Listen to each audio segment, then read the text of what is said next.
హా, ఓ దేవుడా ఎంత కాడికొచ్చానేవురా కదా. 5 అక్షరముల మహారాజు కొడుకును, 3 అక్షరముల యువరాజును దేశానికి రాష్ట్రానికి ఆముగ్ధాలు చేద్దామనుకుంటే నీ పాడైపోయి కదా. కథ అంతా ఉల్టపడ్డ ఆయనవరా దేవుడా అని నెత్తి చేతులు పెట్టున్నాడు పెద్ద మనిషి. ఏందో ఏ కథ చూద్దాం పారి.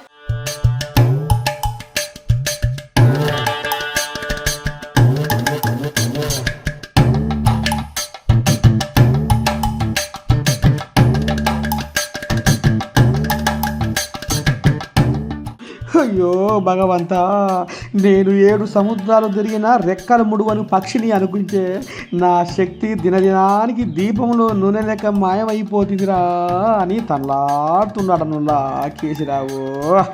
ఇంకో 3 నెలల్లో చక్రం తిప్పి నా కొడుకు రాములను ముఖ్యమంత్రిని చేస్తా అని గంపెడు ఆశ మీద ఉన్న కేసీరావుకు ఓర్ని పాడిగాను ఒంటికాలు మనిషి వానలో తిరుగుతాడు అన్నట్టు ఇక ఇటు తొంటి ఇదో బాధ, అటు వలసపోతున్న ఎమ్మెల్యేలను ఆగబట్టలేక అదో బాధ, మీదంగా రేమంతమయ్య ఇజ్జతి ఇలువ లేకుండా అష్టకంగా బూతు పురాణం జంపిడిచి పెడుతుండే.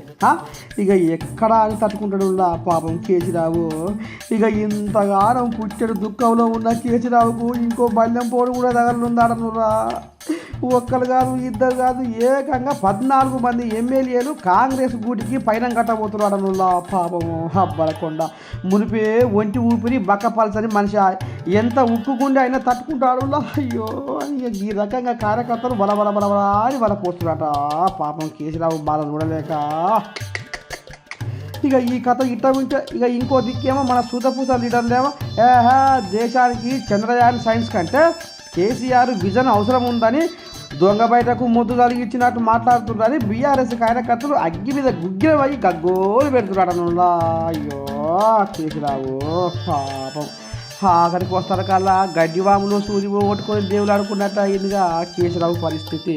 రామరామ అని ముక్కున ఏలేసుకుంటున్నారట ఈ ముచ్చట ఎరుకైన జనాలు.